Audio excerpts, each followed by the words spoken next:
नमस्कार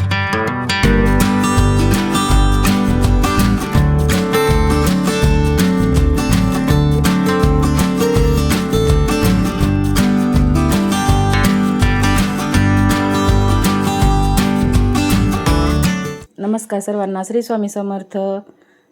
हा माझा व्हिडिओ स्वामी प्रकट दिना दिवशीचा आहे. त्या दिवशी छोटीशी पूजा केली होती मी. सारामृतचं पाठ पण लावलं होतं. त्या दिवशी मला 7 दिवसाचं काही जमलं नव्हतं म्हणून मी 1 दिवसाचंच केलं होतं. मग तेच मला तुमच्यासोबत शेअर करावं. आधी स्वामींच्या मूर्तीला अभिषेक पण करायचा होता आज. मग सगळी तयारी करून घेतली. आधी रोजची सगळी देवपूजा केली. देवपूजा करून रोजचे सगळे कामं आवरले. फरशी हे सगळे पुसून घेतली. उंबरटा पूजन करून घेतलं. हळदीच लेपन करून घेतलं होतं. मग सगळं आवरून झाल्यावर मग हे पूजा करायला बसली ती. म्हणलं हे पूजा करून मग आपल्याला वाचता पण येतं ना निवांत बसून. म्हणून मग हे सगळे कामं आधी आवरून घेतले होते आणि मग नंतर पूजा मांडायला घेतली होती. मग आधी स्वामींच्या आधी आपण कुठली पण पूजा करताना आधी गणपती बाप्पांना मान देत असतो. म्हणून आधी गणपती बाप्पांना पण अभिषेक घालून घेतला. दही दूध तूप आणि हे मध होतं, तूप होतं आणि साखर पाणी असं अभिषेकसाठी मी सर्व सामान घेऊन बसले होते. म्हणजे आपल्याला परत उठावं लागणार नाही म्हणून. मग सर्व आधी गणपती बाप्पांना अभिषेक करून झाला. मग स्वामींना पण अभिषेक घालून घेतला आणि मस्त अभिषेक घालून मग पूजा केली. सकाळी लवकर पूजा केली ना घर दिवसभर दिवे अगरबत्ती चालू असले ना घरात कसं वातावरण मस्त चांगलं राहतं. म्हणून मी सकाळीच पूजा करून घेतली होती. मग सारामृतचं पण आपल्याला वाचायला पण त्याला 1-1.5 तास जाणार होता माझा. परत जपमाळ करायला परत संध्याकाळी पण मला केंद्रात पण जायचं होतं. म्हणून मग लवकरच बसली होती पूजा मांडायला. आधी स्वामींना पण हार घालून घेतला आणि गणपती बाप्पांना पण मोत्याचे हार होते माझ्याकडं. तेच गणपती बाप्पांना पण आणि स्वामींना पण हार घालून घेतला. आता स्वामींची पण पुण्यतिथी येते. त्यानिमित्तानं पण आता गुरुचरित्राचं पारायण आहे. तेव्हा पण मी पारायण करणार आहे. तुम्हाला पण करायची असं इच्छा असेल तर तुम्ही करू शकता. मी मंदिरात करेन किंवा घरी पण करू शकणार आहे. बघून अजून नक्की नाही ठरलं पण करणार आहे. 9 तारखेपासून चालू होणार आहे पारायण. तुम्ही पण नक्की करा आणि यागाला पण जाऊ शकता तुम्ही. केंद्र हे जवळ असेल तर केंद्रात पण खूप छान कार्यक्रम होतात. मूर्ती छोटीच आहे माझ्याकडं, पण छोटी असो किंवा मोठी आपण मनापासून पूजा केली ना आपल्याला ते पावतेच. मनातल्या मनात श्री स्वामी समर्थ, श्री स्वामी समर्थ असं जप करत राहायचं. मी अभिषेक करताना पण श्री स्वामी समर्थ, श्री स्वामी समर्थ म्हणतच अभिषेक घातला होता स्वामींना. आणि पूर्ण पूजा होईपर्यंत पण श्री स्वामी समर्थ, श्री स्वामी समर्थ आपला जप चालूच ठेवायचा, नामस्मरण चालूच ठेवायचं. फोटो पण होता माझ्याकडं. मी फोटोची पण पूजा करून घेतली. मस्त फोटो पुसून घेतला. हे अत्तर लावून घेतलं. हिनं अत्तर नव्हतं, दुसरं अत्तर होतं माझ्याकडं छोटं साधं.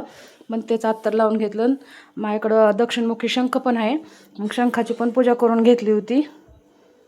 फुलं वाहून घेतले. गुलाबाचं फूल पण भेटलं होतं मला आज. गुलाबाचं फूल पण वाहून घेतलं स्वामींना. गणपती बाप्पांना पण फूल वाहून घेतलं.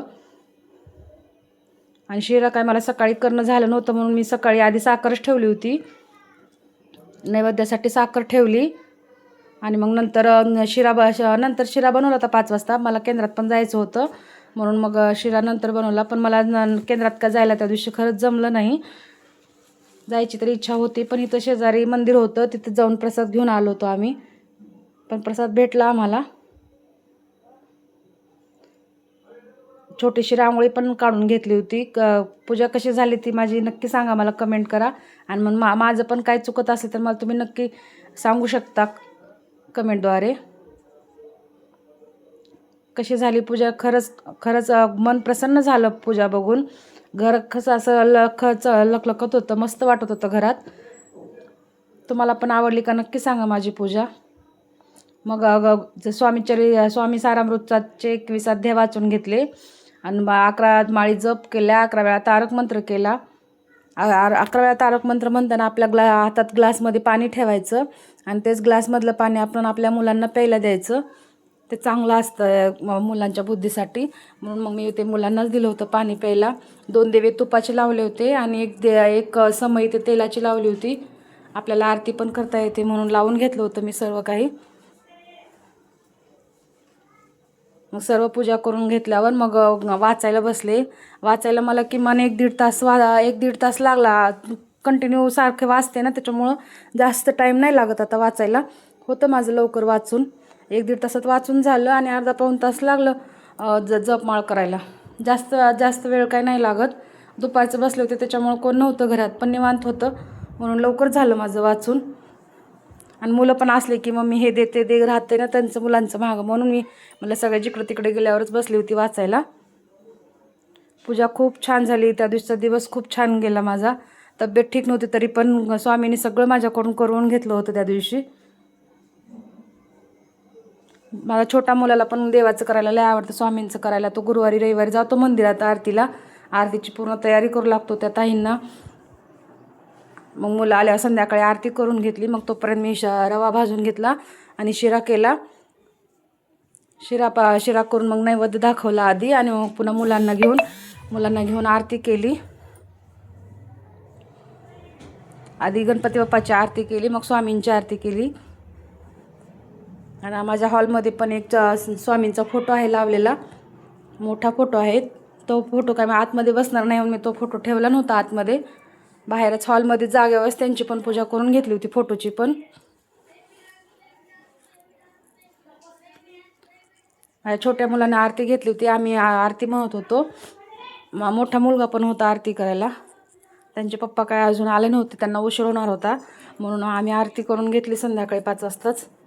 5-6 वाजलेच तिला. 5 वाजता शिरा करायला घेतला होता मी. 6 वाजता झाली होती माझी आरती करून मग आम्ही शेजारी तिथं मंदिरात गेलो होतो. केंद्रात जायला जमलं नाही मला. माझी पूजा आवडली का नक्की सांगा. आणि माझे व्हिडिओ आवडत असेल तर लाईक करा, सबस्क्राईब करा.